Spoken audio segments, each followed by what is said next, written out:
दिन के करीब 10 बज रहे थे। शहर की सन्नाटेदार गलियों पर जैसे समय ने कदम थाम लिए हों।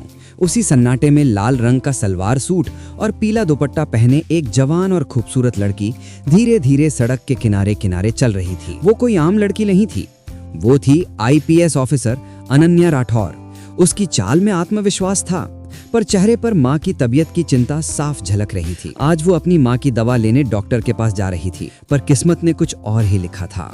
सड़क के मोड़ पर पहुंचते ही अनन्या की नजर सड़क के किनारे बैठे कुछ पुलिस कर्मियों पर पड़ी। 3-4 हवलदार और थाने का एक इंस्पेक्टर बैठा था, राजवीर सिंह। वे पूरी तरह नशीले हालात में थे। बोतलें खुली पड़ी थीं, गाने तेज और हंसी ठट्ठा बेहूदे अंदाज में उछल रहा था। जैसे ही राजवीर ने अनन्या को देखा, उसकी आंखों में कुछ बुरा चमक उठा। उसने बगल में बैठे हवलदार को ठोकर मारते हुए कहा, ओए देखो तो आज किस्मत क्या लाई है, चलो मजा किया जाए। हवलदारे हंस पड़े। उन्हें नहीं पता था कि सामने खड़ी लड़की किस मुकाम की अफसर है। अनन्या ने शांत पर दृढ़ स्वर में कहा, तुम लोग पुलिस होकर ये क्या कर रहे हो? खुलेआम शराब पी रहे हो, गंदे गाने बजा रहे हो, और ये उस सड़क पर हो रहा है जहां जनता चलती है। सरकार ने शराबबंदी लागू की है, आप खुद कानून तोड़ रहे हो। कई सेकंड के लिए सभी चुप हो गए, पर राजवीर का नशा उससे कहीं ज्यादा था। वो लड़खड़ा कर उठा, अनन्या के सामने आया और बोला, मैडम आज तुम बड़ी खूबसूरत लग रही हो, थोड़ी नजर हम पे भी डालो ना। उसकी बोली में घमंड और हवस दोनों मिलते थे। उसने अनन्या का हाथ पकड़ने की कोशिश की। अनन्या का मन ठिठका, पर फिर गुस्से की आग ने उसे झकझोर दिया। उसने हाथ झटका और कहा, इंस्पेक्टर मैंने हमेशा पुलिस की इज्जत की है, पर यह सीमाएं लांघना आपको शोभा नहीं देता। मैं इसे रिपोर्ट कराऊंगी। राजवीर हंस पड़ा, रिपोर्ट? पूरा थाना मेरा है, कौन लगेगा, तुम क्या कर सकोगी? और उसी घड़ी उसने अनन्या को पकड़कर पास खींचना चाहा।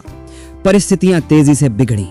अनन्या ने कड़ा विरोध जताया, पर राजवीर ने गुस्से में पास पड़ी बोतल उठाकर उसको दे मारी। बोतल टूट गई।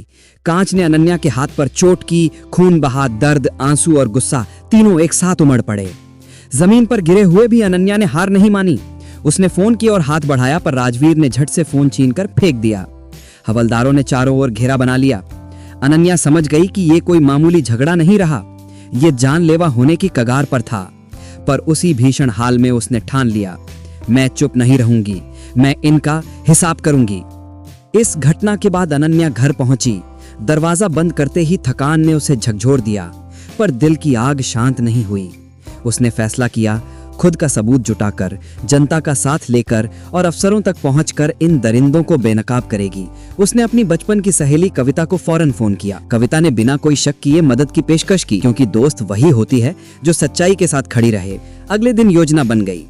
कविता को एक आम लड़की की तरह तैयार किया गया, साधारण सलवार सूट, और वो सड़क पर गुजरी जहां राजवीर और उसके साथी बैठे थे। इस बार अनन्या दूर से छिपकर मोबाइल रिकॉर्डिंग कर रही थी। वही नशे की हालत, वही गंदी बातें, पर इस बार कविता ने डर का अभिनय करके और कार्यक्रम के अनुसार जब हद पार हुई तो चुटकी लेते हुए राजवीर का हाथ काटा और भाग निकली।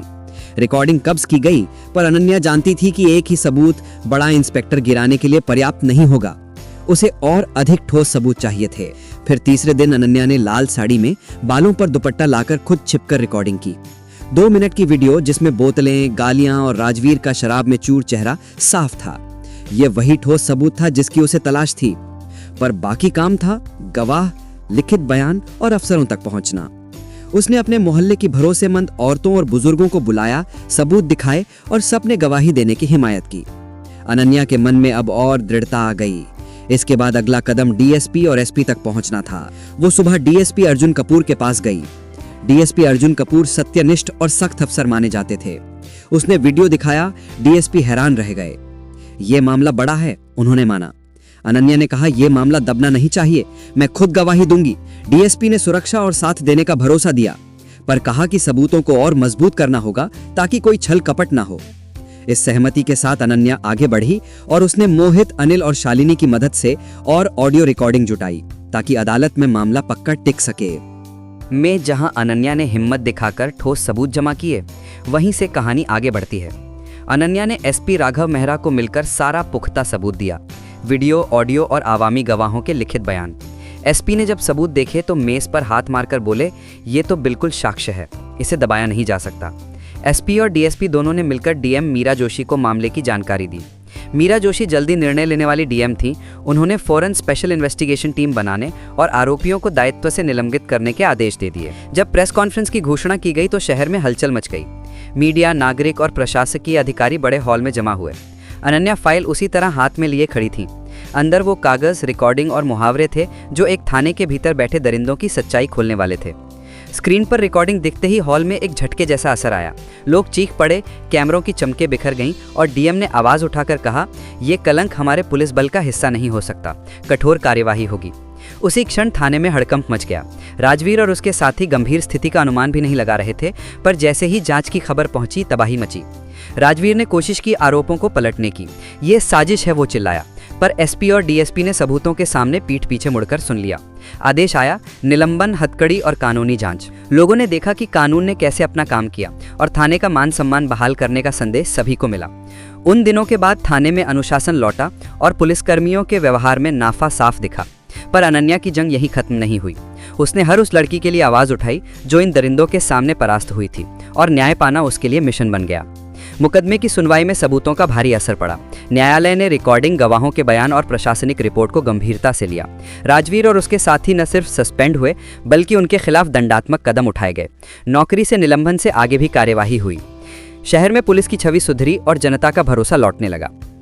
अनन्या ने तब महसूस किया कि एक व्यक्ति की हिम्मत पूरे समाज में बदलाव की जड़ बन सकती है। न केवल उसने अपने लिए बल्कि उन तमाम अनकहे दर्दों के लिए आवाज उठाई जिन्हें अक्सर दबा दिया जाता था। दंड का मतलब सिर्फ सजा नहीं था, ये चेतावनी थी कि वर्दी के भीतर काली हुई हरकतें अब बेनकाब होंगी और न्याय मिलेगा। समाप्ति दृश्य, शहर का बदलता चेहरा। कुछ महीने बाद शहर की सड़कों पर फिर से लोगों की हलचल लौट आई। महिलाएं सुरक्षित महसूस करने लगीं, पुलिसकर्मी जिम्मेदारी से ड्यूटी करने लगे और अनन्या का नाम एक दृढ़, ईमानदार अफसर के रूप में गूंजने लगा। हो सकता है कि कहीं न कहीं अभी भी लड़ाई बाकी हो, पर उस दिन की जीत ने एक उम्मीद की नई किरण जलाई। Narrative closing. कहानी का असली पाठ यही है कि कोई भी इंसान, चाहे वो अफसर हो या आम नागरिक, अगर ईमानदारी और हिम्मत से आगे बढ़े तो बदलती प्रणाली में छोटे छोटे कदम बड़ा फर्क ला सकते हैं। अनन्या राठौर ने अपनी आवाज़ से उन कमज़ोरों को सुरक्षा और न्याय दिलाया और ये साबित कर दिया कि कानून और साहस मिलकर कितनी बड़ी बला को रोक सकते हैं। ये थी अनन्या राठौर की कहानी। साहस की, न्याय की और उस उम्मीद की वर्दी का असली मतलब सेवा है, ना कि सत्ता का दुरुपयोग। अगर आप चाहें तो मैं इसी स्क्रिप्ट से आधिकारिक रिकॉर्डिंग के लिए टाइम स्टैम्प्ड वर्जन दे सकता हूं, या फिर सीधे ऑडियो फाइल तैयार करने के लिए रिकॉर्डर निर्देश भी दे दूं। बताइए किस फॉर्मेट में चाहिए, मैं उसके अनुसार बिल्कुल रिकॉर्ड रेडी वर्जन दे दूंगा। अगर आपको कहानी अच्छी लगी हो तो वीडियो को लाइक कीजिए, अपने दोस्तों के साथ शेयर कीजिए और चैनल को सब्सक्राइब करना मत भूलिए।